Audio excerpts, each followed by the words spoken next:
I don't know if any of you have ever broken an arm or some other bone. It hurts. And when that happens to you, you might take some Tylenol or some other painkiller, and that might help, but it certainly doesn't fix the fact that your arm's broken.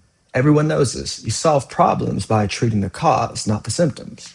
And managing symptoms does nothing to change what is in fact causing those symptoms.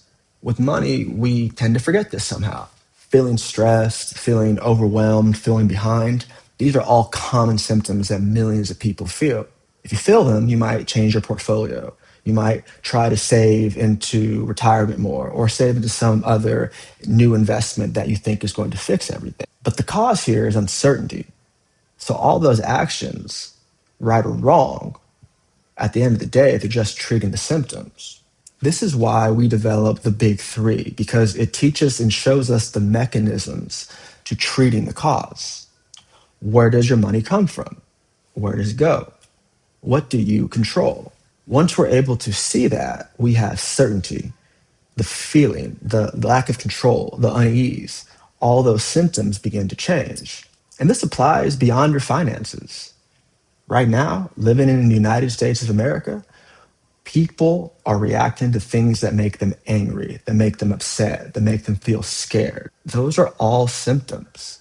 But reacting to those symptoms still will not fix causes. And in understanding the causes of those symptoms, the same questions are going to apply. Where does money come from? Where does it go? Who controls it? That is where power is. That's where the levers to affect change are. Reacting to symptoms without understanding what's upstream is not affecting change. It's managing pain. This is why I care so much about personal finance, because it is truly the same framework. Personal is a training ground for the systemic. I'm not teaching you to balance your budget. I'm teaching you to understand power, starting with your own and then scaling it to everything else. In the world that we live in, while the symptoms are always most visible, the cause is more often than not found in the numbers. And we cannot change what we don't understand. So start with your numbers and start with your big three.